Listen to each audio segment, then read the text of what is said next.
Today, and a lot of reaction to this after the Biden administration has relisted the Houthis as a terror organization 3 years after removing them from the foreign terrorist organizations list in response to repeated attacks to shipping vessels in the Red Sea since October. Houthis will now, as a result, be placed on the specially designated global terrorist list, which triggers sanctions designed to prevent further attacks on global trade in the Red Sea and the Gulf of Aden. In the meantime, though, Iranian-backed Houthis do continue to fire missiles from Yemen at international shipping lanes, causing more companies to reroute away from the Red Sea. The Houthis are apparently undeterred by American defensive strikes on their munition facilities and launch sites this week, and others recently. Logan Ratick joins us live right now with new details on that from the Pentagon. Logan, welcome in. Good to see you.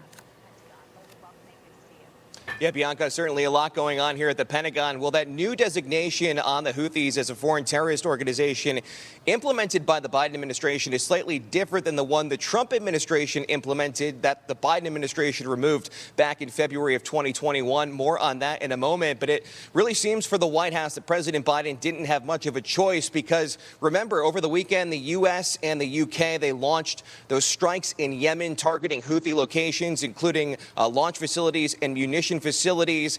But then the Houthis continue to launch more attacks. But before those additional attacks came, this is what President Biden said about his deterrence.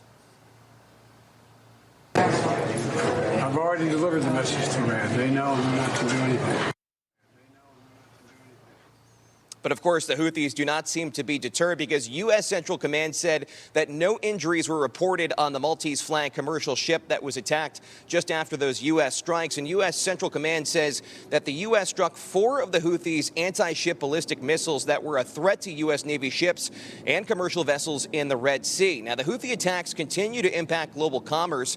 British oil giant Shell is the latest company to suspend all shipments in the Red Sea. The Houthis have launched at least 30 attacks on international shipping since mid-November. Now, again, nearly 3 years after the Biden administration delisted the Houthis as a foreign terrorist organization, Secretary of State Antony Blinken announced today that the State Department is designating the Houthis as a specially designated global terrorist group effective 30 days from today. And Blinken says, quote, the Houthis must be held accountable for their actions, but it should not be at the expense of Yemeni civilians, unquote. But Bianca, under this new designation, there are some additional privileges that the Houthis will have compared to the last time they were designated as foreign terrorists. Under this specific designation, Houthi terrorists would still be able to obtain U.S. visas, and also those who support them wouldn't necessarily be charged for any criminal violations. Bianca.